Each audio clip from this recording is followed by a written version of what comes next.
Subscribe the channel and click the bell icon to get latest update of my channel.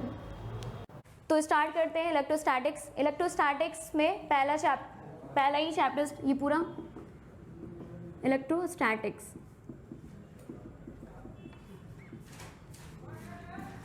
Electrostatics में जो first chapter है electric charge है, ठीक। Electric charge के बारे में हम जान लेते हैं। तो इलेक्ट्रिक चार्ज होता है क्या? मेनली इलेक्ट्रिक चार्ज आप लोग पढ़ चुके हो। इलेक्ट्रिक चार्ज होता है क्या है कि कोई बॉडी अगर है, मतलब अगर उसके अंदर इलेक्ट्रॉन से मूवमेंट कर रहे हैं तो वो चार्ज, तो चार्जेस तो दो तरह के, मैं इतना डीपली नहीं पढ़ाऊंगी बट हमें पॉइंट टू पॉइंट पढ़ना है। तो चार्जेस दो तरह के होते हैं, ठीक। चार्जेस दो तरह के होते हैं, एक पॉजिटिव चार्ज होता है और एक नेगेटिव चार्ज होता है, ठीक। पॉजिटिव चार्ज और नेगेटिव चार्ज दो तरह के चार्जेस होते हैं। पॉजिटिव चार्ज जो होता है वो डिफिशिएंसी ऑफ इलेक्ट्रॉन की कमी होने की वजह से जो बॉडी पे जो चार्ज अराइज होता है वो पॉजिटिव चार्ज अराइज होता है, ठीक। अब नेगेटिव चार्ज किससे अराइज होता है?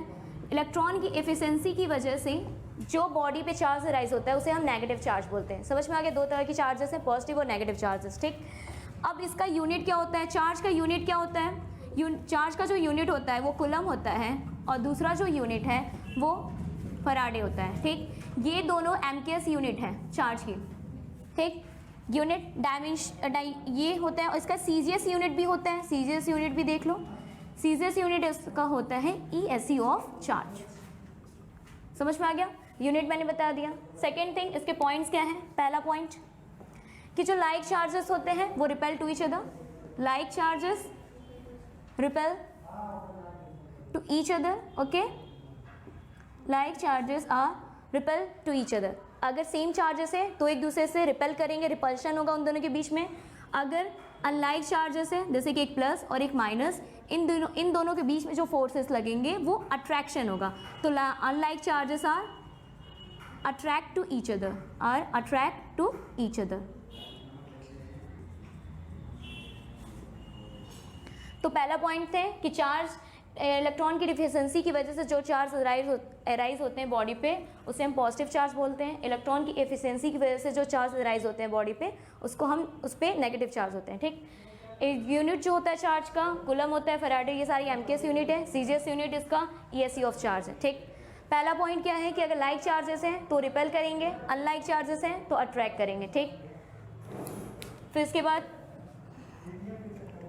ये पहला पॉइंट था, ये दूसरा पॉइंट और ये तीसरा पॉइंट। तीसरा पॉइंट क्या है कि हम चार्ज को मेज़र करते हैं। गोल्ड एक इंस्ट्रूमेंट आता है जिसका नाम है गोल्ड लीफ इलेक्ट्रोस्कोप, ठीक। चार्ज को हम गोल्ड लीफ इलेक्ट्रोस्कोप से मेज़र करते हैं, ठीक। 3 पॉइंट हो गया। चौथा पॉइंट क्या है? जो चार्ज होता है ना हमेशा बॉडी के आउटर सरफेस पे होता है, ठीक। Charge always reside on the outer surface of body।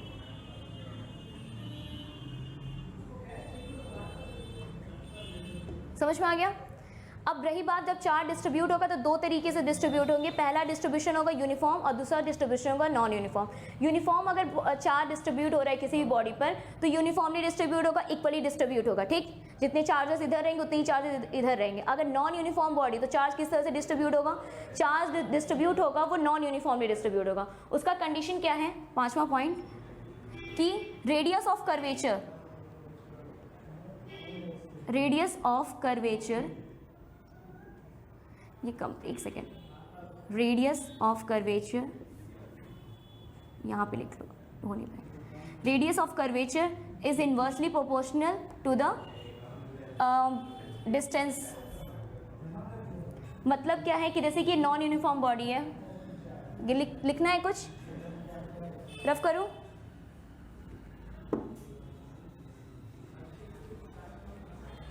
देखो यहाँ पर जैसे कि ये बॉडी नॉन यूनिफॉर्म है, ठीक। नॉन यूनिफॉर्म बॉडी है तो यहाँ पे अगर मैं यहाँ पे बात करूँ तो यहाँ पे रेडियस ऑफ कर्वेचर क्या है? कम है। अगर मैं इसी पॉइंट से इस यहाँ पे बॉडी की बात करूँ, इस पॉइंट की बात करूँ तो यहाँ पे क्या है? रेडियस ऑफ कर्वेचर ज़्यादा है। तो यहाँ पे क्या है? रेडियस ऑफ कर्वेचर कम है तो यहाँ पे जो चार्ज का डिस्ट्रीब्यूशन होगा बहुत ज़्यादा होगा। चार्ज का डिस्ट्रीब्यूशन बहुत ज़्यादा होगा कंपेयर टू दिस प्लेस। समझ में आ गया? यहाँ पे चार्ज का डिस्ट्रीब्यूशन कम होगा और यहाँ पे चार्ज का डिस्ट्रीब्यूशन ज़्यादा होगा। क्यों? क्योंकि radius of curvature is inversely proportional to the charge distribution. समझ में आ गया? ये इतना था चार्ज के बारे में। सेकेंड थिंग क्या है, 6वां पॉइंट क्या है कि क्वांटाइजेशन ऑफ चार्ज। अब ये क्वांटाइजेशन ऑफ चार्ज है क्या? Quantization of charge, quantization of charge कहता है क्या है कि किसी भी अगर कोई भी बॉडी चार्ज है, किसी भी बॉडी पे अगर चार्ज है, कोई भी बॉडी अगर चार्ज है तो वो हमेशा इंटीग्रल मल्टीपल ऑफ इलेक्ट्रॉन होगा, हमेशा इंटीग्रल मल्टीपल ऑफ इलेक्ट्रॉन होगा। क्यों? ठीक, इंटीग्रल मल्टीपल ऑफ इलेक्ट्रॉन होगा। यहाँ पे प्लस और माइनस चार्जेस, प्लस और माइनस साइन इसलिए लगा हुआ है कि वो नेगेटिव भी हो सकता है, पॉजिटिव भी हो सकता है। ठीक, जो चार्ज होगा नेगेटिव भी होगा, पॉजिटिव भी होगा। तो क्वांटाइजेशन ऑफ चार्ज यही कहता है कि अगर कोई भी बॉडी चार्ज है तो वो हमेशा इलेक्ट्रॉन का इंटीग्रल मल्टीपल ही होगा। ठीक, तो Q is equal to NE, इससे एक फॉर्मूला एराइज होता है। ठीक, उसके बाद आगे आते हैं। आगे क्या है 7 पॉइंट कि हमारा जो चार्ज है ना वो law of conservation of charge, law of conservation को फॉलो करता है। जो चार्ज है, एक प्रॉपर्टी मैंने क्वांटाइजेशन ऑफ चार्ज बता दिया था। दूसरा पॉइंट क्या है, लॉ ऑफ कंजर्वेशन, कि जो हमारा चार्ज है वो लॉ ऑफ कंजर्वेशन को फॉलो करता है। Law of conservation of charge, जैसे कि law of conservation of charge मतलब क्या है कि अगर कोई भी यहाँ पे इलेक्ट्रिक फील्ड है, इलेक्ट्रिक फील्ड है, यहाँ पे कोई भी 2 पॉइंट है A B, हमारा चार्ज A पॉइंट से B पॉइंट ये पाथ फॉलो कर रहा है, ये डायरेक्ट पाथ फॉलो कर रहा है। ये मतलब चार्ज हमारा जो है वो A पॉइंट से B पॉइंट तक जा रहा है, वो इस पाथ से भी जा रहा है, इस पाथ को ही फॉलो कर रहा है और इस पाथ को ही फॉलो कर रहा है। तो पहले वाले पाथ में वो वर्क डन W1 कर रहा है, दूसरे वाले पाथ में वर्क डन W2 कर रहा है और तीसरे वाले पाथ में वर्क डन W3 कर रहा है। तो यहाँ पे क्या है कि work done is equal to work done 2 is equal to work done 3। तो यहाँ पे तीनों क्या होगा, तीनों वर्क डन इक्वल होगा। मतलब आप कोई भी पाथ फॉलो कीजिए, वर्क डन क्या होगा, इक्वल होगा। ठीक, तो ये तो इलेक्ट्रिक फील्ड का था, सॉरी यहाँ पे बता दिया।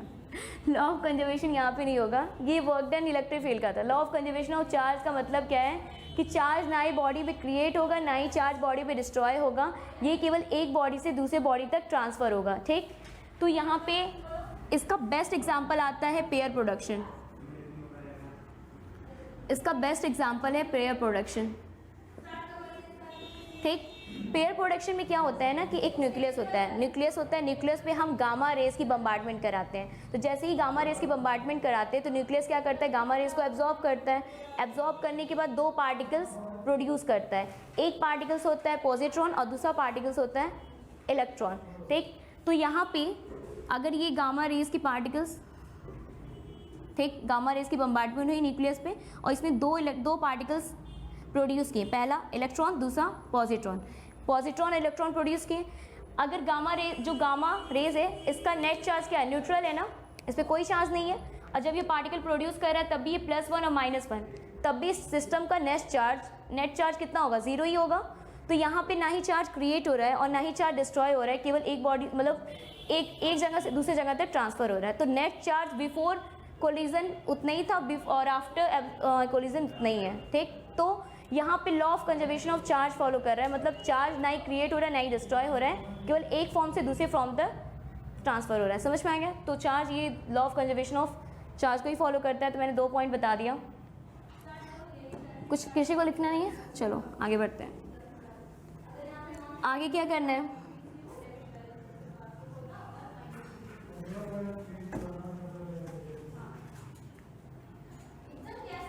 आगे क्या करना है, आगे हम लोग अब कूलम्स लॉ पढ़ेंगे। क्या पढ़ेंगे? Coulomb's law.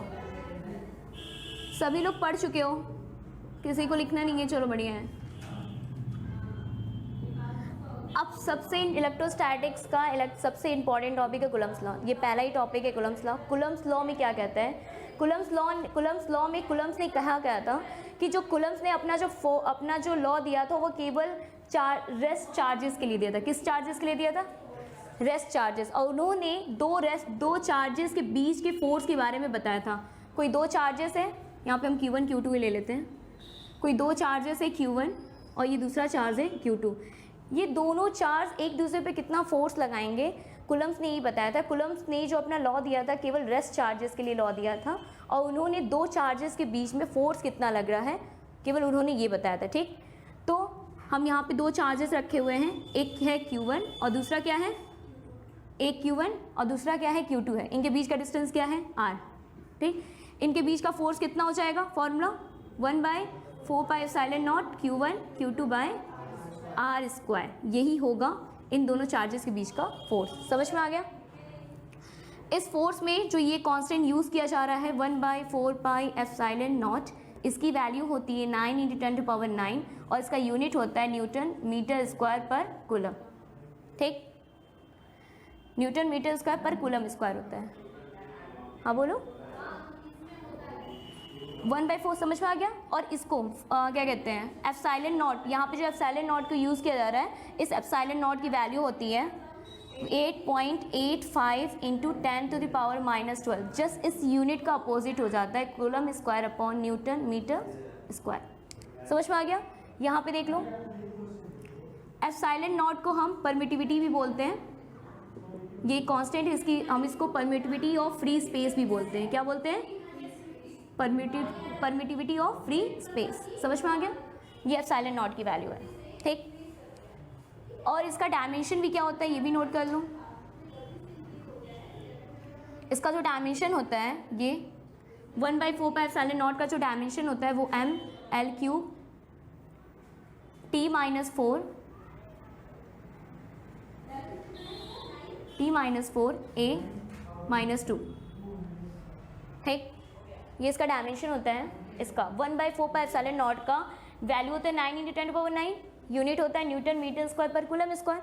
इसका डायमेंशन होता है ml³ T-4 a-2। समझ में आ गया। ε0 की वैल्यू होती है 8.85 × 10⁻12 coulomb square upon newton metre square, और इसको हम परमिटिविटी ऑफ फ्री स्पेस भी बोलते हैं। समझ में आ गया, ठीक। आगे हम बात करते हैं, रफ करें। देखो, अब सेकेंड थिंग, मैंने जो फोर्स का भी फॉर्मूला बताया था 1/4πε0 Q1 Q2 by R square, यही बताया था, ठीक। ये इसका स्केलर फॉर्म था। इसका वेक्टर फॉर्म क्या है देख लो, ये इसका स्केलर फॉर्म है। वेक्टर फॉर्म इसका है vector F = 1/4πε0 Q1 Q2 by R square. इस साइड को वेक्टर फॉर्म करने के लिए, इस वाले टर्म को वेक्टर फॉर्म करने के लिए यहाँ पे कैप R ऐड करते हैं, कैप R से मल्टीप्लाई करते हैं। ये कैप R है क्या, कैप R जो है वो एक यूनिट वेक्टर है और इसकी वैल्यू होती है vector R upon mod of vector R। समझ में आ गया। जब हम इससे मल्टीप्लाई करते हैं तो vector F = 1/4πε0 Q1 Q2 cap, sorry इसकी वैल्यू पुटअप करते हैं, cap R upon R square को हम मॉड ऑफ, ये नहीं लिख सकते हैं, R स्क्वायर को मॉड R का स्क्वायर नहीं लिख सकते, लिख सकते हैं। तो मॉड R का स्क्वायर ये, और ये मॉड R क्या बन जाएगा, मॉड R का क्यूब। तो ये इसका वेक्टर फॉर्म है। मतलब क्या है कि कोई चार्ज किसी स्पेस में रखा हुआ है, ठीक, उसका फोर्स क्या होगा वही हमें बताना है। समझ में आ गया। ये वेक्टर R है। इसका डायमेंशन, यूनिट वगैरह तो मैंने सब लिखवा दिया था, तो यहाँ पे ये कंप्लीट होता है। किसी को लिखना नहीं है, रफ करो।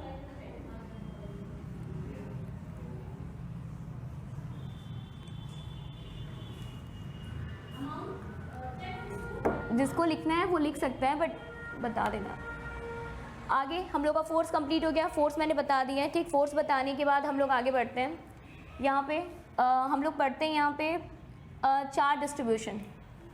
चार्ज डिस्ट्रीब्यूशन मतलब कि हम जब कोई बॉडी चार्ज होती है तो उसका डिस्ट्रीब्यूशन किस तरह से होता है।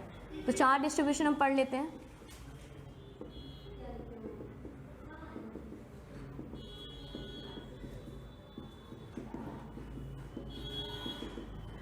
अब चार्ज डिस्ट्रीब्यूशन होता है क्या, देख लो।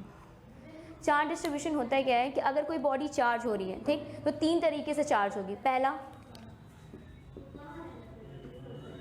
लीनियर चार्ज डिस्ट्रीब्यूशन, ठीक, लीनियर चार्ज डिस्ट्रीब्यूशन। दूसरा, ठीक, दूसरा होगा surface charge distribution.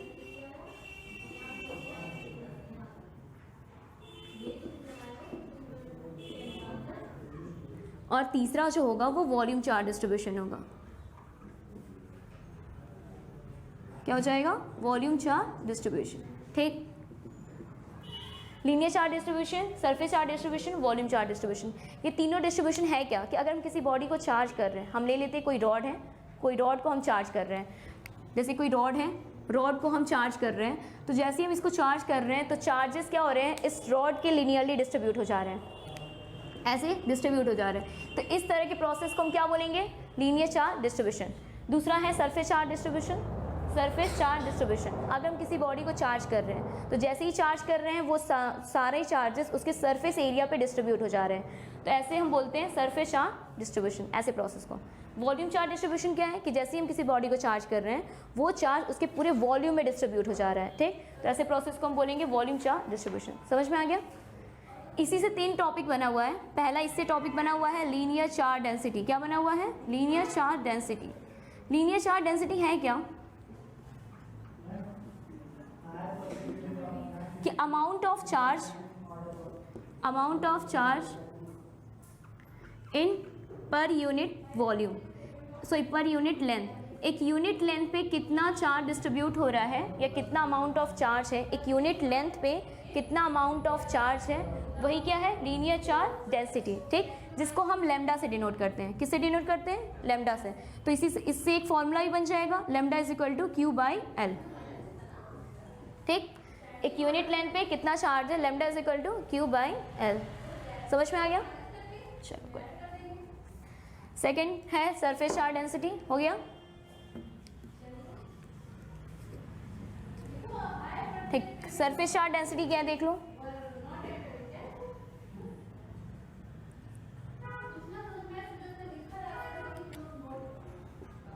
Surface charge density दूसरा जो है,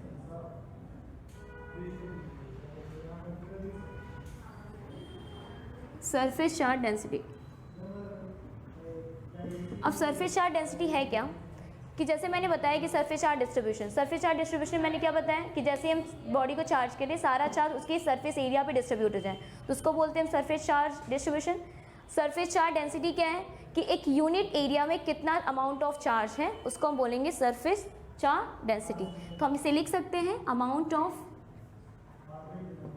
of charge in unit area, किस यूनिट एरिया में कितना अमाउंट ऑफ चार्ज डिस्ट्रीब्यूट हुआ है या कितना अमाउंट ऑफ चार्ज है उसी को हम बोलेंगे सरफेस चार्ज डेंसिटी, जिसको कि हम सिग्मा से डिनोट करते हैं, और sigma is equal to Q by A. समझ में आ गया? यूनिट एरिया में कितना अमाउंट ऑफ चार्ज है that is called surface charge density, ठीक। इससे एक तीसरा पॉइंट भी आता है वॉल्यूम चार्ज डेंसिटी। अब वॉल्यूम चार्ज डेंसिटी क्या होता है ये भी देख लो। वॉल्यूम चार्ज डेंसिटी क्या होता है, जैसे कि मैंने यहाँ पे बताया सरफेस चार्ज डेंसिटी, वैसे ही वॉल्यूम चार्ज डेंसिटी है कि amount of charge in unit volume, unit volume में कितना अमाउंट ऑफ चार्ज है उसी को हम बोलेंगे वॉल्यूम चार्ज डेंसिटी। समझ में आ गया? इसको हम रो से डिनोट करते हैं। किससे डिनोट करते हैं? रो से। और रो क्या हो जाएगा? क्यू अपॉन वॉल्यूम, ये वॉल्यूम है, ठीक। एक यूनिट वॉल्यूम में कितना अमाउंट ऑफ चार्ज है that is called volume charge density, ठीक। इसका यूनिट देख लो, सरफेस चार्ज डेंसिटी का यूनिट क्या होता है, इसका यूनिट क्या हो जाएगा, चार्ज का कूलम और एम्पियर का, सॉरी ये एरिया है, metre square, coulomb metre square, और इसका डायमेंशन क्या हो जाएगा, डायमेंशन क्या हो जाएगा, ATL-2। समझ में आ गया? वैसे ही इसका देख लो, वॉल्यूम चार्ज डेंसिटी का क्या हो जाएगा, यूनिट हो जाएगा कूलम अपॉन मीटर क्यूब, और इसका डायमेंशन क्या हो जाएगा, L3 AT। समझ में आ गया? ये दोनों का यूनिट और डायमेंशन है। समझ में आ गया? रफ करो। तो यहाँ पे जो चार्जेस है वो कंप्लीट हो चुके हैं। चार्ज के बारे में इतना ही इंट्रो था, ठीक। अब एक दो टॉपिक छूटा भी हुआ है, तो ये छूटा हुआ है कि मेथड ऑफ चार्जिंग क्या होता है। मेथड ऑफ चार्जिंग क्या होता है कि हम किस तरह से बॉडी को चार्ज करते हैं। तो वो इतना इंपॉर्टेंट टॉपिक नहीं था, इसलिए मैंने यहाँ पे नहीं करवाया। मेथड ऑफ चार्जिंग था कि हम किस तरह से बॉडी को चार्ज करते हैं। तो 4 तरीके से उसमें आते हैं मेथड। पहला आता है बाय फ्रिक्शन, दूसरा होता है बाय अर्थिंग, तीसरा होता है इंडक्शन और चौथा होता है कंडक्शन। इंडक्शन और कंडक्शन होते क्या हैं? इंडक्शन मैं यहाँ पे बता देती हूँ। इंडक्शन क्या होता है कि जैसे ही हम किसी चार्ज बॉडी को किसी न्यूट्रल बॉडी के पास लेकर आएंगे, जैसे ही हम किसी चार्ज बॉडी को किसी न्यूट्रल बॉडी के पास लेकर आएंगे, जैसे कि ये हमारा चार्ज बॉडी है और ये हमारा न्यूट्रल बॉडी है, तो इस न्यूट्रल बॉडी को हमने चार्ज बॉडी के पास लेके आया तो ये बॉडी चार्ज हो जाएगी और ये बॉडी चार्ज हो जाएगी तो कैसे चार्ज होगी? Opposite to the charge body. ठीक, तो ये पॉजिटिव है तो ये यहाँ पे नेगेटिव चार्ज हो जाएगा। जाहिर सी बात है, अगर ये न्यूट्रल बॉडी है तो जितना इस पर पॉजिटिव होगा उतना ही इस पर नेगेटिव चार्जेस होंगे। तो जैसे ही हम इस न्यूट्रल बॉडी को चार्ज बॉडी के पास लाते हैं तो ये बॉडी चार्ज हो जाती है। ठीक, ये बॉडी क्या हो जाती है? चार्ज हो जाती है। ठीक, तो इस चार्ज बॉडी पे जो चार्ज होता है वो Q होता है और इस पे इसको Q डैश मान लेते हैं। तो Q जो होता है, जो चार्ज बॉडी पे चार्ज होता है, उसे हम बोलते हैं इंड्यूसिंग चार्ज। क्या बोलते हैं? Inducing charge. और जो Q डैश होता है, मतलब जो चार्ज अराइज हुआ है चार्ज बॉडी न्यूट्रल बॉडी पर, जो चार्ज अराइज हुआ है न्यूट्रल बॉडी पर बाय इंडक्शन प्रोसेस, उसे हम बोल देते हैं इंड्यूस चार्ज।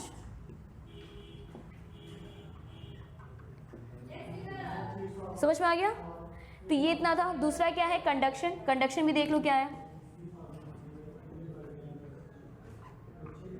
कंडक्शन प्रोसेस क्या होता है कि जैसे ही कोई चार्ज बॉडी है और ये कोई न्यूट्रल बॉडी है, तो यहाँ पे प्रोसेस क्या होता है ना कि यहाँ पे कंडक्शन में क्या होता है कि हमें चार्ज बॉडी के कांटेक्ट में लाना पड़ता है न्यूट्रल बॉडी को, तब हमारा न्यूट्रल बॉडी क्या होता है? चार्ज होता है।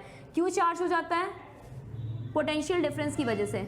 जैसे कि हमारा चार्ज बॉडी है और ये न्यूट्रल बॉडी है, इसमें जितने इलेक्ट्रॉन होंगे उतने ही प्रोटॉन होंगे। समझ में आ रहा है? तो ये जैसे ही यहाँ पे चार्ज बॉडी के कांटेक्ट में आया, न्यूट्रल बॉडी जैसे ही चार्ज बॉडी के कांटेक्ट में आएगा तो ये जो न्यूट्रल बॉडी होगा वो चार्ज हो जाएगा। क्यों चार्ज हो जाएगा? क्योंकि इसका कुछ और पोटेंशियल होगा और ये न्यूट्रल बॉडी तो इसका कुछ और पोटेंशियल होगा। तो पोटेंशियल डिफरेंस की वजह से जो इलेक्ट्रॉन्स होंगे वो यहाँ से फ्लो करने लगेंगे। तो जब इलेक्ट्रॉन्स यहाँ से फ्लो करने लगेंगे तो ये भी बॉडी क्या हो जाएगी? चार्ज हो जाएगी। ठीक, तो जितना Q यहाँ पे है, इस पर मान लेते Q, इस पर मान लेते Q डैश, तो जितना Q यहाँ पर है वही Q यहाँ पे भी आ जाएगा। समझ में आ रहा है? लेकिन इंडक्शन में क्या होता है? जो Q होता है वो माइनस Q डैश के बराबर होता है। ठीक, क्योंकि अपोजली चार्ज होता है। समझ में आ गया? तो ये कुछ था प्रोसेस।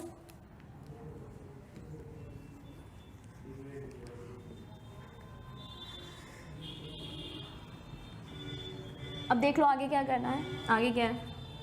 तो मैंने फोर्सेस बता दिया चार्ज के बारे में, मेथड ऑफ चार्जिंग बता दिया। ठीक, एक चीज़ में और पूछता है कि फोर्स, इलेक्ट्रोस्टैटिक फोर्स और ग्रेविटेशनल के फोर्स के बारे में डिफरेंस पूछता है। ठीक, तो इलेक्ट्रोस्टैटिक फोर्स क्या होता है, ग्रेविटेशनल फोर्स क्या होता है। तो आप लोग जानते हो इलेक्ट्रोस्टैटिक फोर्स, अभी मैं बता रही थी कि दो चार्जेस के बीच में जो फोर्स लगते हैं उसको हम इलेक्ट्रोस्टैटिक फोर्स बोलते हैं। ग्रेविटेशनल फोर्स आप लोग पढ़ते आए हो जूनियर क्लासेस से कि दो मासेस के बीच में जो फोर्स लगते हैं उसे हम ग्रेविटेशनल फोर्स बोलते हैं। तो यहाँ पे लिख लेते हैं इलेक्ट्रोस्टैटिक फोर्स जिसको हम Fe से बोल रहे हैं और ग्रेविटेशनल फोर्स जिसको हम Fg से बोल रहे हैं। ठीक, इलेक्ट्रोस्टैटिक फोर्स जो होता है वो हमेशा दो चार्जेस के बीच में लगता है, दो चार्जेस के बीच में, वर्क्स ऑन टू चार्जेस, दो चार्जेस के बीच में लगता है। ठीक, लेकिन और जो ग्रेविटेशनल फोर्स होता है वो दो मासेस के बीच में लगता है। समझ में आ गया? इलेक्ट्रोस्टैटिक फोर्स, ये पहला पॉइंट है। इलेक्ट्रोस्टैटिक जो फोर्स है, इलेक्ट्रोस्टैटिक फोर्स वो बोथ अट्रैक्टिव और रिपल्सिव दोनों ही होता है, बोथ अट्रैक्टिव और रिपल्सिव एंड रिपल्सिव दोनों ही फोर्स होता है। ठीक, लेकिन जो ग्रेविटेशनल फोर्स होता है वो केवल अट्रैक्टिव होता है।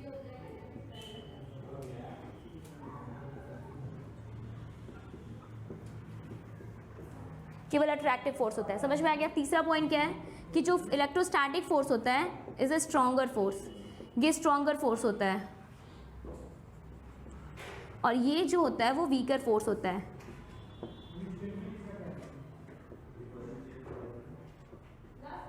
समझ में आ गया? इलेक्ट्रोस्टैटिक फोर्स दो चार्जेस के बीच में लगता है, ये अट्रैक्टिव रिपल्सिव दोनों ही फोर्सेस होता है, ये स्ट्रॉन्गर फोर्स होता है। ग्रेविटेशनल फोर्स जो होता है वो दो मासेस के बीच में लगता है, और ये केवल अट्रैक्टिव फोर्स है और ये वीकर फोर्स है। समझ में आ गया? अब हम जान लेते हैं कि इलेक्ट्रोस्टैटिक फोर्स जो है वो ग्रेविटेशनल फोर्स से कितना ज़्यादा है। मतलब मैंने अभी लिखा ना कि इलेक्ट्रोस्टैटिक फोर्स स्ट्रॉन्गर फोर्स है ग्रेविटेशनल फोर्स है, तो इलेक्ट्रोस्टैटिक फोर्स जो है वो ग्रेविटेशनल फोर्स से कितना ज़्यादा है, कितने टाइम्स स्ट्रॉन्गर है, तो ये जान लेते हैं।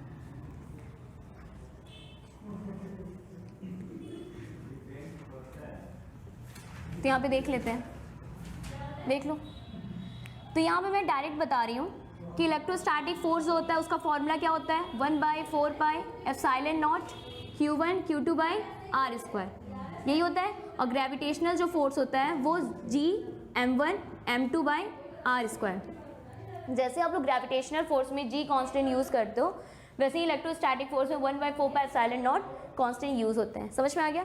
तो ये जो होता है जब इनका आप रेशियो निकालोगे तो रेशियो आएगा 10⁴43 Fg। मतलब मैंने यहाँ पे डायरेक्ट बताया आप लोग को कि जो इलेक्ट्रोस्टैटिक फोर्स होता है वो ग्रेविटेशनल फोर्स से 10⁻43 टाइम्स ग्रेटर होता है। इलेक्ट्रोस्टैटिक फोर्स होता है वो ग्रेविटेशनल फोर्स से 10⁻43 टाइम्स ग्रेटर होता है। समझ में आ गया? चलो गुड। अब हम लोग आगे पढ़ते हैं। आगे हम लोग का है इलेक्ट्रिक फील्ड। अब इलेक्ट्रिक चार्ज पूरा कंप्लीट हो चुका है, अब हम इलेक्ट्रिक फील्ड पढ़ते हैं। इलेक्ट्रिक फील्ड होता क्या है कि जैसे कोई चार्ज है, ये चार्ज है ना, ये चार्ज रेस्ट पोजीशन पे है, तो रेस्ट पोजीशन पे है तो ये चार्ज कहीं ना कहीं फोर्स लगाएगा कि नहीं लगाएगा, जाहिर सी बात है फोर्स लगाएगा। तो जिस रीज़न तक हम फोर्स को एक्सपीरियंस कर सकते हैं, जिस रीज़न तक हम फोर्स को एक्सपीरियंस कर सकते हैं उस रीज़न तक को हम इलेक्ट्रिक फील्ड बोलते हैं। समझ में आ गया? जिस रीज़न तक, जैसे कोई चार्ज है अपने चारों तरफ फोर्स लगाएगा, तो जिस रीज़न तक हम उसके फोर्स को एक्सपीरियंस कर सकते हैं उस रीज़न तक के हम कहते हैं इलेक्ट्रिक फील्ड। समझ में आ गया? इलेक्ट्रिक फील्ड का दो नेचर होता है, दो नेचर होता है। इलेक्ट्रिक फील्ड का दो नेचर होता है। पहला नेचर क्या है कि ये जो फील्ड है वो एक वेक्टर फील्ड है। कैसा फील्ड है? Vector field. और दूसरा ये कंजर्वेटिव फील्ड भी है, कंजर्वेटिव फील्ड भी है। वेक्टर फील्ड क्यों है? क्योंकि अगर कोई ये इलेक्ट्रिक फील्ड है, इस पर हम कहीं भी पॉइंट पे रखें, इस इलेक्ट्रिक फील्ड में हम कहीं भी पॉइंट रखें तो ये पॉइंट हमें मैग्नीट्यूड भी बताएगा, साथ में डायरेक्शन भी बताएगा। तो इसलिए ये वेक्टर फील्ड भी है। और कंजर्वेटिव फील्ड इसलिए है क्योंकि इस फील्ड में आप कोई भी पॉइंट ले लो A और B, हमारा चार्ज A से B तक ट्रैवल कर रहा है, ये पाथ ले रहा है, A से B तक ये वाले पाथ से भी ट्रैवल कर सकता है, ये भी पाथ ट्रैवल कर रहा है। जो भी पाथ लो, आपको जो भी वर्क डन करना पड़ेगा, यहाँ पे W1 W2 W3, इस तीनों पाथ में आपका जो वर्क डन होगा वो सेम होगा। आप कोई भी पाथ, इलेक्ट्रिक फील्ड में कोई भी चार्ज A पॉइंट से B पॉइंट तक जा रहा है ना, इलेक्ट्रिक फील्ड में कोई चार्ज A पॉइंट से B पॉइंट तक जा रहा है, कोई भी पाथ फॉलो करे उसका वर्क डन सेम होगा। समझ में आ रहा है? उसका वर्क डन सेम होगा। इसमें एक और टॉपिक आता है कि अगर हमारा चार्ज इलेक्ट्रिक फील्ड में क्लोज लूप बना रहा है, A से B पॉइंट तक के लिए क्लोज लूप बना रहा है, मतलब कोई क्लोज पाथ में फॉलो कर रहा है, कोई क्लोज पाथ फॉलो कर रहा है, तो यहाँ पे जो वर्क डन होता है वो ज़ीरो हो जाता है। कितना हो जाता है? वर्क डन, मतलब यहाँ पे जो वर्क डन ज़ीरो। अगर कोई चार्ज पार्टिकल क्लोज लूप में मोशन कर रहा है, क्लोज लूप में मूव कर रहा है, तो यहाँ पे वर्क डन क्या हो जाएगा? ज़ीरो। समझ में आ गया? तो यहाँ पे ये इलेक्ट्रिक फील्ड खत्म होता है। अब इलेक्ट्रिक फील्ड का देख लो, ठीक। अब यहाँ पे हम लोग को पढ़ना है इंटेंसिटी ऑफ इलेक्ट्रिक फील्ड। क्या पढ़ना है? इंटेंसिटी ऑफ इलेक्ट्रिक फील्ड होता क्या है? इंटेंसिटी ऑफ इलेक्ट्रिक फील्ड होता क्या है? इंटेंसिटी ऑफ इलेक्ट्रिक फील्ड, जैसे कि इलेक्ट्रिक फील्ड होता है, इलेक्ट्रिक फील्ड है, इलेक्ट्रिक फील्ड का पावर, या तो हम कह सकते हैं इसी को हम इलेक्ट्रिक फील्ड ई से भी डिनोट करते हैं कि जैसे कोई चार्ज है, उस यहाँ पे डायग्राम बना देते हैं। जैसे कि ये कोई चार्ज है, प्लस क्यू चार्ज है, ठीक, प्लस क्यू चार्ज है। इसके इलेक्ट्रिक फील्ड में मैंने कोई टेस्ट चार्ज ला के रख दिया, प्लस क्यू नॉट। ये प्लस क्यू चार्ज है, मैंने इसके इलेक्ट्रिक फील्ड में कोई टेस्ट चार्ज ला के रख दिया, प्लस क्यू नॉट।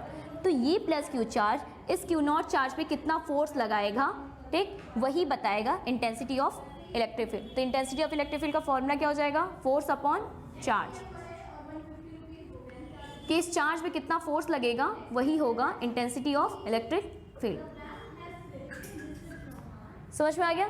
तो इसका हम फॉर्मूला यही होगा, E = F/r इससे लिख सकते हो E is equal to F by Q. समझ में आ गया? ये इसका फॉर्मूला हो जाएगा। फिर हम लोग निकालेंगे electric field due two point charge.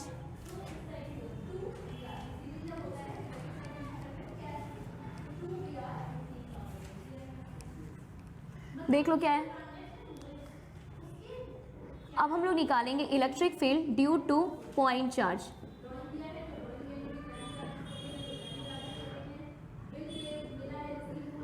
Electric field due two point charge, किसी पॉइंट चार्ज का इलेक्ट्रिक फील्ड कितना होगा? जैसे कि मैंने यहाँ पे कोई क्यू चार्ज लिया, कोई पॉजिटिव चार्ज लिया है, इसी पॉजिटिव चार्ज के यहाँ पे मैंने कोई टेस्ट चार्ज रख दिया गया है, यहाँ पे कोई मैंने पॉइंट चार्ज लिया है और यहाँ पे मैंने टेस्ट चार्ज इसके इलेक्ट्रिक फील्ड में ला के रख दिया। तो ये पॉइंट चार्ज इस टेस्ट चार्ज पे कितना फोर्स लगाएगा? हाँ, क्लियर नहीं हो रहा है।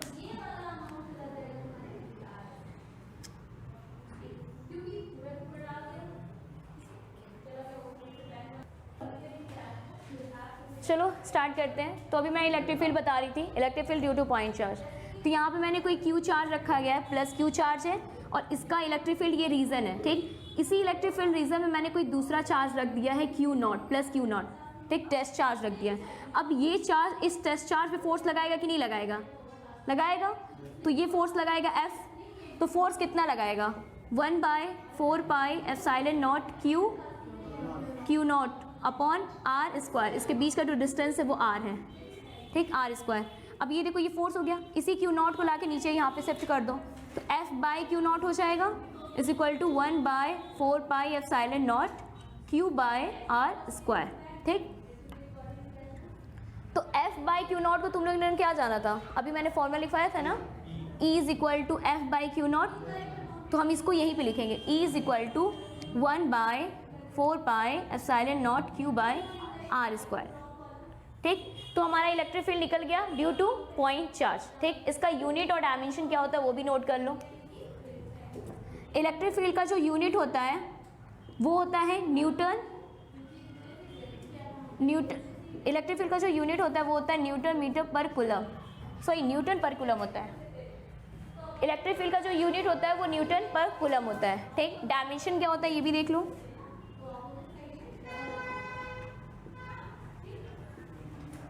डायमेंशन क्या होता है? m l t minus 2, l यहाँ पे कूलम है, c a ये t माइनस 3 हो जाएगा, m l t minus 3 a minus 1, m l t minus 3 a minus 1, क्योंकि न्यूटन का जो होता है dimension m l t minus 2 होता है। यहाँ पे देख लो, बता दे रही हूँ, न्यूटन का जो होता है पर कूलम ये m l t माइनस 2 होता है और ये कूलम का AT होता है। जैसे इसे ऊपर ले जाओगे तो T माइनस 3 और A माइनस 1, तो ML T minus 3 A minus 1। समझ में आ गया? ये यूनिट था, ये डायमेंशन था, ठीक। तो हमने इलेक्ट्रिक फील्ड निकाल लिया ड्यू टू पॉइंट चार्ज, ठीक। आगे बढ़ते हैं।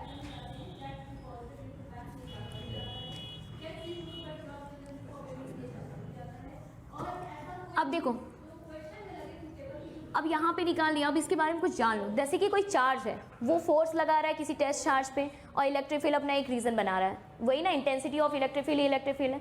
तो इसके डायरेक्शन को हम कैसे रिप्रेजेंट करेंगे कि जैसे कोई चार्ज है, ये चार्ज है, ये इस चार्ज पे फोर्स लगा रहा है प्लस क्यू नॉट पे, ठीक। तो ये चार्ज इस पे फोर्स लगा रहा है, ठीक। तो इसके डायरेक्शन को हम कैसे रिप्रेजेंट करेंगे? तो इसके डायरेक्शन को जो बताया, ठीक, जिसके थ्रू, वो एक टर्म है इलेक्ट्रिक फोर्स लाइन। क्या है? Electric force line. ये जो इलेक्ट्रिक फोर्स लाइन है ये एक इमेजिनरी लाइन है जिससे हम इलेक्ट्रिक फील्ड के डायरेक्शन को पता करते हैं, ठीक, जिससे हम इलेक्ट्रिक फील्ड के डायरेक्शन को पता करते हैं। इलेक्ट्रिक फोर्स लाइन एक इमेजिनरी लाइन है जिससे हम इलेक्ट्रिक फील्ड के डायरेक्शन को पता करते हैं, ठीक।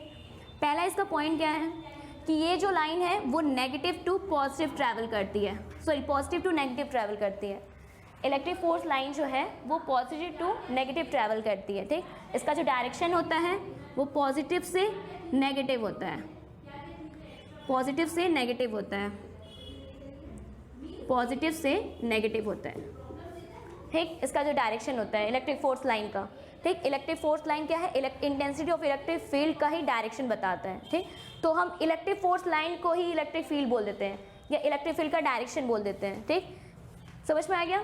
तो इसका जो डायरेक्शन होता है वो पॉजिटिव टू नेगेटिव होता है, पहला पॉइंट।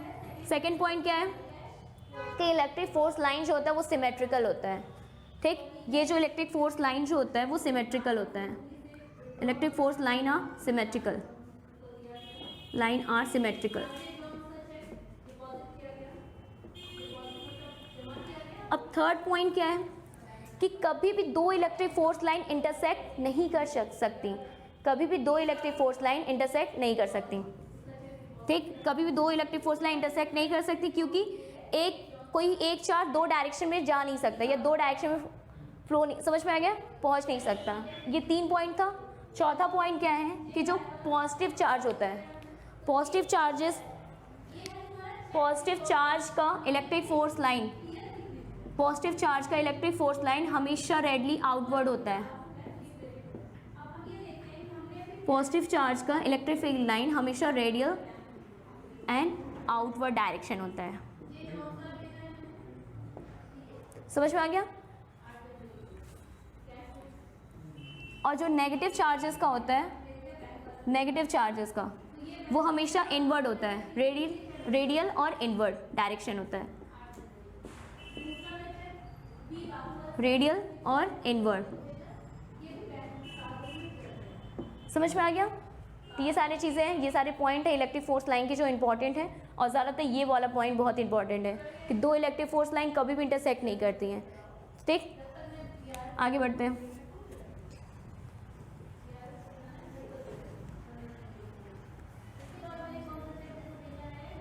ठीक, इलेक्ट्रिक फोर्स लाइन की मैंने बता दिया था, ये एक लास्ट पॉइंट है, देख लो इलेक्ट्रिक फोर्स लाइन का।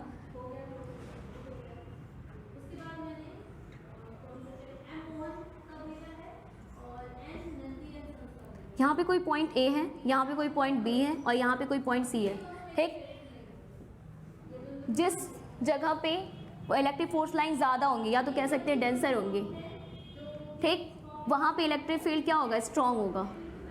इलेक्ट्रिक फील्ड क्या होगा, स्ट्रॉन्ग होगा, ठीक। जहाँ पे इलेक्ट्रिक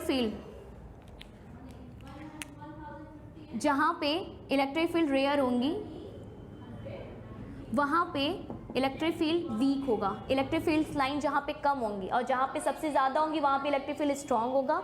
जहाँ पे इलेक्ट्रिक फील्ड लाइंस कम होंगी वहाँ पे इलेक्ट्रिक फील्ड वीक होगा, ठीक। और जहाँ पे इलेक्ट्रिक फील्ड लाइन है ही नहीं, जहाँ पे इलेक्ट्रिक फील्ड लाइन नहीं है वहाँ पे electric intensity of electric field जो होता है ई की वैल्यू 0 होती है और इसको हम नल रीजन भी बोलते हैं। क्या बोलते हैं, नल रीजन। समझ में आ गया। तो ये सारी चीज़ें हैं, बस मैंने एक ही बता दिया। तो यहाँ पे इलेक्ट्रिक फील्ड की चीज़ें खत्म होती हैं, मतलब इलेक्ट्रिक फील्ड के बारे में मैंने अच्छे तरीके से बता दिया, इसका फॉर्मूला भी बता दिया, यूनिट भी बता दिया, डायमेंशन भी बता दिया, साथ में इसके डायरेक्शन को भी मैंने बता दिया। इसका डायरेक्शन हमेशा पॉजिटिव टू नेगेटिव होता है, ठीक। जहाँ पे इलेक्ट्रिक फील्ड लाइन ज़्यादा होती है वहाँ पे इलेक्ट्रिक फील्ड स्ट्रॉन्ग होता है, जहाँ पे कम होती है वहाँ पे इलेक्ट्रिक फील्ड वीक होता है, ठीक। जहाँ पे नहीं होती है वहाँ पे इलेक्ट्रिक फील्ड 0 होता है, मतलब उसकी वैल्यू 0 होती है और उसको हम नल रीजन भी बोलते हैं, ठीक। अब हम लोग जानेंगे इलेक्ट्रिक डायपोल क्या होता है और इलेक्ट्रिक डायपोल का इलेक्ट्रिक फील्ड फाइंड आउट करेंगे। और इलेक्ट्रिक डायपोल सबसे इंपॉर्टेंट टॉपिक है इलेक्ट्रोस्टैटिक का, ठीक। इसका डेरिवेशन पूछता है, ठीक। तो आप लोग इलेक्ट्रिक फील्ड के इस टॉपिक को मत छोड़िएगा, बिकॉज इलेक्ट्रिक फील्ड का सबसे इंपॉर्टेंट टॉपिक है डायपोल, इलेक्ट्रिक डायपोल। अब इलेक्ट्रिक डायपोल होता क्या है, सबसे इंपॉर्टेंट टॉपिक इलेक्ट्रिक डायपोल। ये इलेक्ट्रिक डायपोल होता क्या है कि कोई दो अपोजिट चार्जेस सिस्टम को हम क्या बोलते हैं, इलेक्ट्रिक डायपोल बोलते हैं।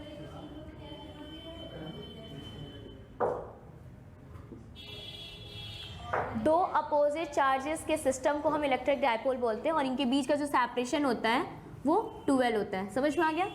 दो अपोजिट चार्जेस के सिस्टम को हम 12 बोलते हैं, डायपोल बोलते हैं। इनके बीच का सेपरेशन जो होता है वो 12 होता है, ठीक। इससे एक आता है टॉपिक, एक न्यू इससे आता है, इससे बोलते हैं इलेक्ट्रिक डायपोल मोमेंट। अब इलेक्ट्रिक डायपोल मोमेंट होता क्या है, इलेक्ट्रिक डायपोल मोमेंट को हम P से रिप्रेजेंट करते हैं। किससे रिप्रेजेंट करते हैं, P से, ठीक। इसकी जो वैल्यू होती है, इलेक्ट्रिक डायपोल मोमेंट होता है क्या, क्योंकि जैसे ही हम इलेक्ट्रिक डायपोल को ना इलेक्ट्रिक फील्ड में रखते हैं, इलेक्ट्रिक डायपोल को मैंने उठाया और इलेक्ट्रिक फील्ड में रखा, तो इलेक्ट्रिक डायपोल ना वैसे ही इलेक्ट्रिक फील्ड में नहीं रहता है, वो अनस्टेबल रहता है। तब तक वो कोशिश करेगा जब तक वो इलेक्ट्रिक फील्ड के डायरेक्शन में ना हो जाए। तो जैसे ही हम इलेक्ट्रिक डायपोल को इलेक्ट्रिक फील्ड में डालते हैं तो इलेक्ट्रिक डायपोल क्या करने लगता है, रोटेट होने लगता है, रोटेट होने लगता है और रोटेट होने लगता है और कोशिश करता है कि इलेक्ट्रिक फील्ड के डायरेक्शन में हो जाए। तो उसकी रोटेशनल एबिलिटी को, जिस क्वांटिटी से हम मेजर करते हैं उसको हम बोलते हैं इलेक्ट्रिक डायपोल मोमेंट, जिसकी वैल्यू होती है P। इसका जो डायरेक्शन होता है वो हमेशा नेगेटिव टू पॉजिटिव होता है। डायरेक्शन इसका हमेशा नेगेटिव टू पॉजिटिव होता है। एक सेकेंड पॉइंट जो है, इसकी जो वैल्यू होती है डायपोल मोमेंट की वो Q इंटू 2L होता है। ये है charge on one pole, charge on one pole, और ये जो है separation between the charges, separation between the charges. समझ में आ गया? ये इलेक्ट्रिक डायपोल है, ये इलेक्ट्रिक डायपोल मोमेंट है। ठीक, अब हमें इलेक्ट्रिक डायपोल का इलेक्ट्रिक फील्ड फाइंड आउट करना है, इलेक्ट्रिक डायपोल का इलेक्ट्रिक फील्ड फाइंड आउट करना है। तो हम लोग 3 कंडीशन से फाइंड आउट करेंगे। पहला on the axis, equatorial position और एट एनी पॉइंट पे। ठीक, तो पहला केस देख लेते हैं। पहला जो केस है, फर्स्ट केस, वो है ऑन द एक्सिस। ये एक्सिस होता क्या है, जैसे कोई प्लस, यहाँ पे माइनस क्यू चार्ज है, यहाँ पे plus Q charges. Axis position क्या होता है, ऐसी लाइन जो इन दोनों से पास करे, ऐसी लाइन जो इन दोनों चार्जेस से पास करे, उन्हें हम क्या बोलते हैं, एक्सिस। ठीक, और हमें कहाँ पे फाइंड आउट करना है इलेक्ट्रिक फील्ड, इसके एक्सिस पे, मतलब यहाँ पे कहीं पॉइंट P पर फाइंड आउट करना है। तो ये जो नेगेटिव चार्ज है, इस पॉइंट P पर कैसा डायरेक्शन होगा, इनवर्ट की तरफ, तो ये हो जाएगा E1, और ये प्लस Q से क्या हो जाएगा, इस पॉइंट P पर E2। तो यहाँ पे E1 और यहाँ पे E2, हमने डायरेक्शन बना दिया दोनों चार्जेस से इलेक्ट्रिक फील्ड का।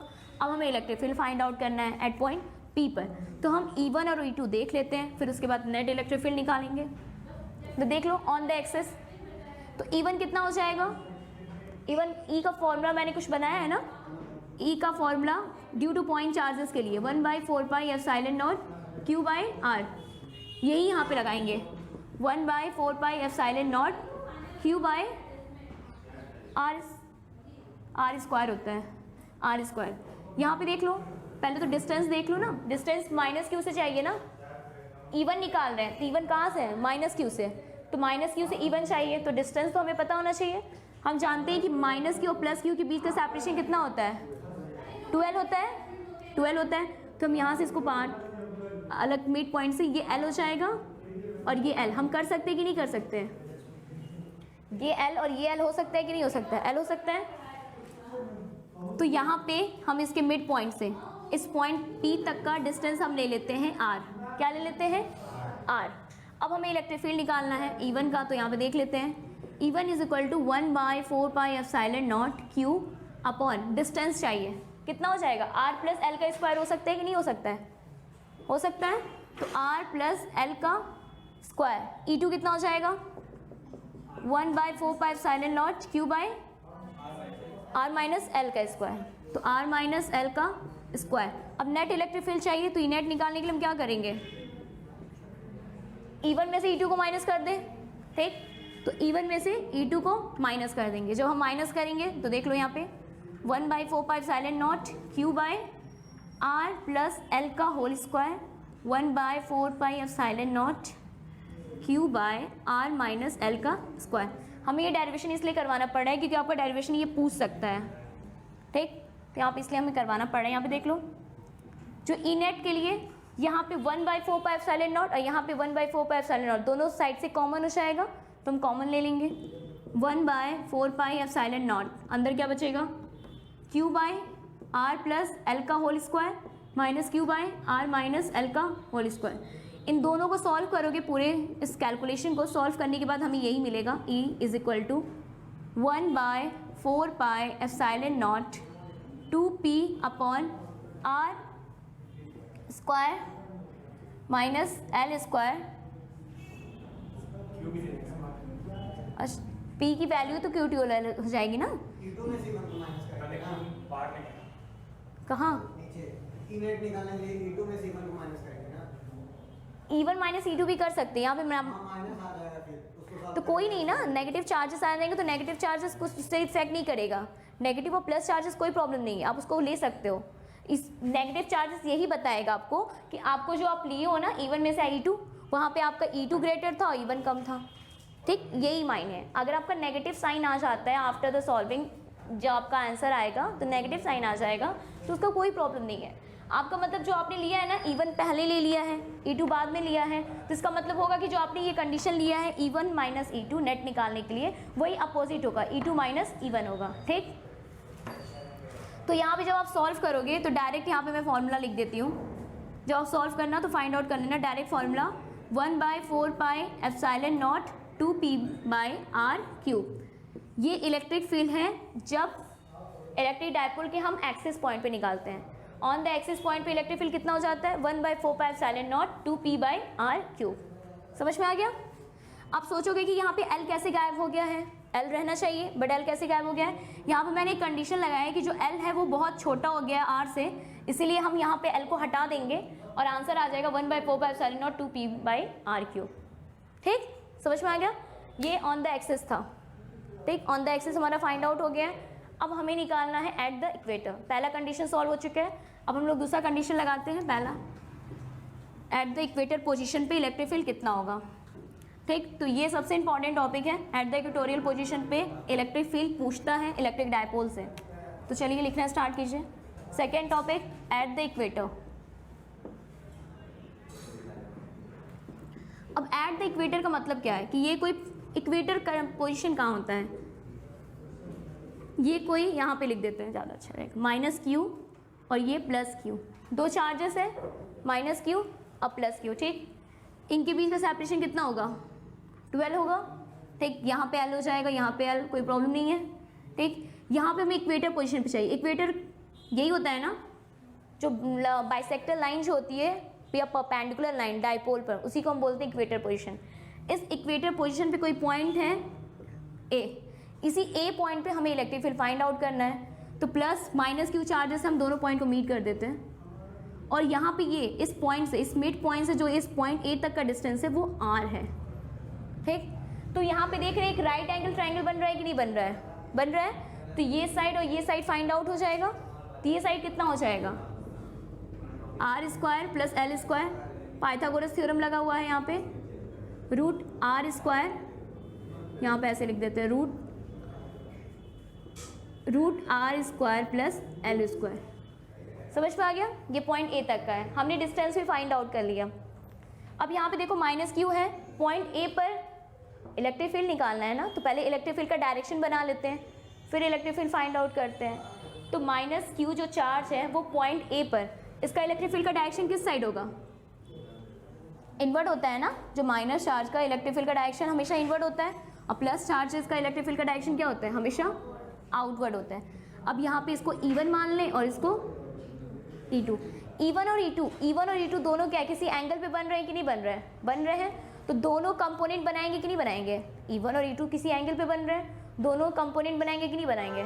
एक बनेगा cos थीटा और दूसरा बनेगा sin थीटा। तो इसको, इसी फिगर को हम यहाँ पे अच्छे से बना, या यहीं पे बता देते हैं। देखो ये E1 है, किसी एंगल पर है, इसको हम बढ़ा दें, ठीक, किसी एंगल पर है। तो ये कुछ कंडीशन होगा यहाँ पे, देखो अगर मैं बात करूँ तो जो E1 इस साइड है, तो यहाँ पे कुछ थीटा बन रहा है, यहाँ पे इसको, यहाँ पे देखो इस पॉइंट को, यहाँ पर ये हमारा E1 है और ये हमारा E2 है, ठीक। एक अगर ऐसे लाइन ड्रॉ करें, ठीक, तो ये कुछ थीटा बनाएगा कि नहीं बनाएगा, E2 इससे थीटा बनाएगा और E1 वाला इससे थीटा बनाएगा। देखो E1 ये डायरेक्शन है, E2 ये डायरेक्शन है। मैंने एक लाइन ड्रॉ किया है, तो यहाँ पे जो E1 है वो इससे कुछ थीटा बना रहा है इस लाइन से, और E2 इससे कुछ थीटा बना रहा है। तो जिस पे थीटा बनता है वो हमेशा कौन सा कंपोनेंट होता है, cos थीटा होता है। तो ये E1 का कौन सा कंपोनेंट ये हो जाएगा, E1 cos थीटा हो जाएगा, और E2 के लिए कौन सा कंपोनेंट हो जाएगा, E2 cos थीटा। ये दोनों के लिए cos थीटा ही रहेगा, ठीक। E1 का cos थीटा यहाँ पे बन चुका है, तो ये परपेंडिकुलर कंपोनेंट कौन सा बन जाएगा, E1 sin थीटा। E2 का cos थीटा ये बन चुका है, तो इसका परपेंडिकुलर कंपोनेंट क्या बन जाएगा, E2 sin थीटा।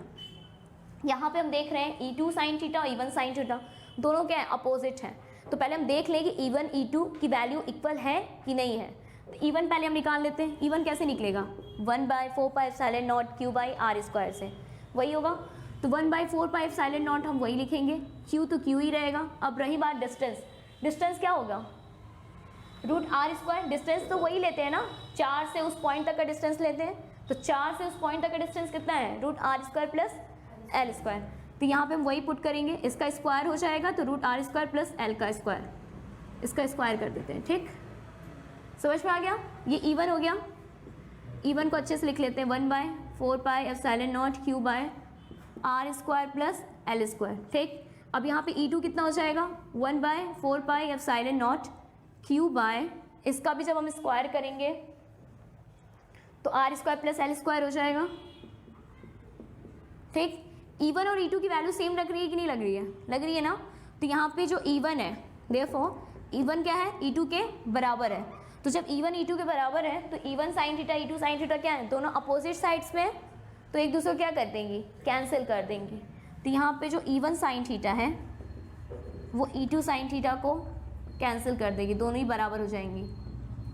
तो यहाँ पे they are cancel to each other, दोनों एक दूसरे को कैंसिल कर देंगे। समझ में आ रहा है? ठीक, दोनों एक दूसरे को कैंसिल कर देंगे। अब यहाँ पे हम केवल ये cos थीटा वाला ही कंपोनेंट ऐड हो गए, क्योंकि sin थीटा दोनों कैंसिल हो जाएगा। बचा cos theta, E1 cos theta, E2 cos theta, दोनों एक ही डायरेक्शन में हैं। तो दोनों एक ही डायरेक्शन में क्या हो जाएंगे? ऐड हो जाएंगे। तो दोनों ऐड हो जाएंगे। तो नेट इलेक्ट्रिक फील्ड निकालेंगे। तो नेट इलेक्ट्रिक फील्ड देख लो कैसे निकालेंगे। तो नेट इलेक्ट्रिक फील्ड जो होगा वो E net is equal to E1 plus E2, cos theta है ना, तो E1 cos theta plus E2 cos theta. ठीक, E1 cos theta plus E2 cos theta. ठीक, E1 कितना है? तो यहाँ पे E1 क्या है? E2 के बराबर है ना। तो यहाँ पे हम लिख नहीं सकते E1 cos थीटा, तो E2 यहाँ पे क्या है? E1 E2 के बराबर है। तो E2 को E1 नहीं लिख सकते? लिख सकते हैं ना, cos थीटा। तो क्या हो जाएगा? 2E1 cos theta. तो 2E की वैल्यू क्या थी? 1/4πε0 Q/r² प्लस l²। अब यहाँ पे cos थीटा की वैल्यू क्या हो जाएगी? cos थीटा तो यहाँ पे क्या हो जाएगा? cos थीटा देखो, यहाँ पे ये एक ट्राइंगल को केवल लें, ये एक ट्राइंगल है ना, इसी एक ट्राइंगल की हम बात करें तो ये A पॉइंट है, ये -Q चार्ज है और यहाँ पे मिड पॉइंट है, इसको B मान लेते हैं, इसको C मान लेते हैं। ठीक, ये पाइथागोरस थ्योरम बन रहा है कि नहीं बन रहा है? ये वाला साइड कितना है? √r² plus l²। ये वाला साइड कितना है? r। ये वाला साइड कितना है? l। और हमें cos थीटा की वैल्यू निकाली है। cos थीटा का वैल्यू होता क्या है? B/h होता है, base upon hypotenuse. cos theta का क्या होता है? Base upon hypotenuse. यहाँ पे बेस क्या है? ये एंगल बन रहा है ना, तो बेस क्या है? L। और हाइपोटेनस क्या हो जाएगा?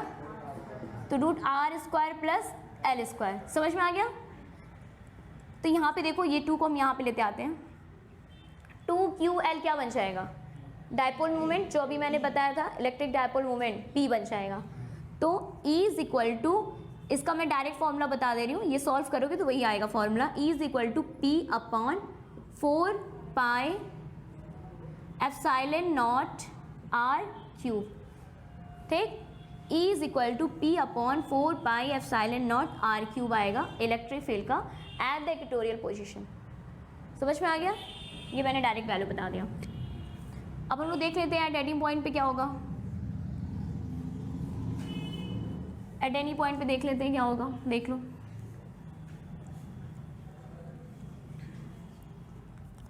एट एनी पॉइंट पे क्या होगा? मैं एट एनी पॉइंट पे पूछता नहीं है, मैं डायरेक्ट इसका फॉर्मूला बता रही हूँ। एट एनी पॉइंट पे होता है क्या, देख लो। जैसे कि कोई यहाँ पे डाइपोल है -Q +Q, और यहाँ पे कहीं पे पॉइंट A पे पूछ ले रहा है, तो कहीं A पॉइंट पे कैसे इलेक्ट्रिक फील्ड आप लोग निकालोगे? उसका डायरेक्ट फॉर्मूला होता है E इज इक्वल टू 1/4πε0, ठीक, P/r³ √1 + 3 cos² थीटा। समझ में आ गया? एट एनी पॉइंट पे पूछता नहीं है एग्जाम में, एग्जाम में एट एनी पॉइंट पे नहीं पूछता है, मैंने इक्वेटोरियल पोजीशन पे और एक्सिस पे निकलवा दिया था, इसीलिए मैंने डायरेक्ट एट एनी पॉइंट पे बता दिया। एट एनी पॉइंट पे जो इलेक्ट्रिक फील्ड का फॉर्मूला होता है वो 1/4πε0 p/r³ √1 + t cos² होता है। यहाँ पे p है क्या, इलेक्ट्रिक डायपोल मोमेंट है जिसकी वैल्यू Q2L के बराबर होती है। समझ में आ गया। और ये डायपोल है, कहीं ए पॉइंट पे हमें इलेक्ट्रिक फील्ड फाइंड आउट करना है। समझ में आ गया।